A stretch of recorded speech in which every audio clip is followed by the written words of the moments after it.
This is the morning of the 16th of November. A clip put up by the Daily Beast. Trump in complete crisis over Epstein email. Wolff, that's Michael Wolff. Inside Trump's head. Plays for 35 minutes. I might do this in two parts, depends on what I hear. So let's sit back and have a listen. You have to have a certain kind of finesse and patience to be able to hold two contradictory truths in your head at the same time, which is to say that Jeffrey Epstein was a monster, but he had important things to say. Would you do it all the same again? Do you have any regrets about this? I have no regrets at all. I would do it exactly the same. This is the way it is done. Once more, I am the only one who has been shouting from the rooftops that the central issue here is Donald Trump's relationship to this monster. Michael. Joanna.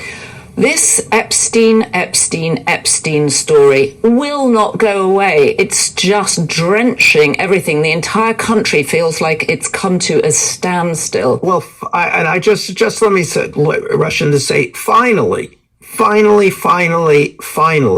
I mean, this is a story that has been ready to go on the front burner for months and months and months, if not years. It is a story that I have been pressing again and again and again. In fact, you and I, the first, before the election, together, the Daily Beast and I released tape of Jeffrey Epstein very explicitly talking about his relationship with Donald Trump. What did we get out of that? Well, we got a lot of internet action out of that. The broader media, crickets. Again, just let me say, finally, it is here. This is it. Donald Trump and Jeffrey Epstein, as I have said over and over and over again, are the same person. And finally. And you have been at the center of this, and I want to come on to lots of the comments that we got. Our last podcast, we talked about your methodology and the amount of time that you had spent with Epstein, your friendship with Epstein. Well, I wouldn't say my friendship with Epstein. I mean, I was certainly acquainted with Epstein. We had a relationship. He was not my friend like you are my friend. Okay, well, that's a relief. But I want to come on to it because you've been at the center of an enormous amount of criticism from traditional media, from legacy media, from people saying that you just spent too much time with him, you got too close to him. We'll come back to that later. And again, because this is obviously extremely frustrating to hear from people who did not get the story. And I've been here before.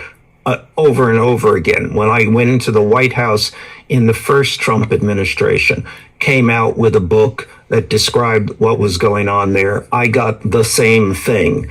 Was I too close? Was I this, that, the other thing? From people who did not get the story. So let's be very clear about this. The traditional media particularly has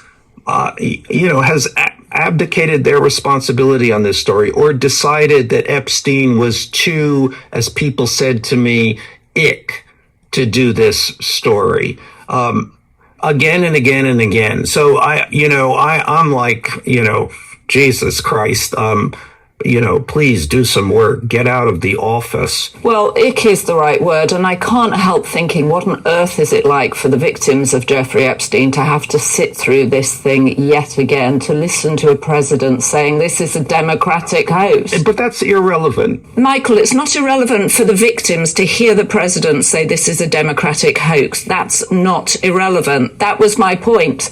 That you wake up every morning and listen to this stuff. Yes, but in terms of understanding the president, pinning this on the president, holding the president accountable, this has to be discussed and should be discussed. And yeah, and I suppose the victims have to relive this. That's unpleasant. Although I would think at the same time they would also say, as I am saying, finally.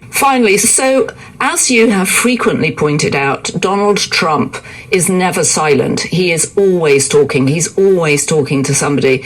Since the Epstein emails have been released, he has gone uncharacteristically silent.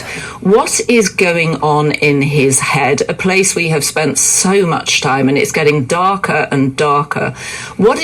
How is he thinking about how he rides this out? I mean, we heard Lauren Boebert being put under pressure. She was taken into the Situation Room, a congressperson taken into the Situation Room, and clearly told that they didn't want her to vote with Thomas Massie and Nancy Mace and Marjorie Taylor Greene and Ro Khanna and all the Democrats to release the Epstein files. He said it's a Democratic hoax. He and the First Lady scurried away yesterday, deliberately taking no questions. What is going on in his head over this whole Epstein situation? This has been enormously frustrating to him for a very long time. The fact that this is now all coming home to roost, I think is completely freaking him out. He doesn't. We're at a moment in time he doesn't know what to do. He's misplayed this every step of the way. I think he has no strategy. I think he has no point of view. I think he feels cornered on this right now. You think he feels cornered? My sense of the people in the White House is that they are kind of frantic. They don't know what is true. So remember, the people in the White House are dealing with a situation in which they understand the political perils of this.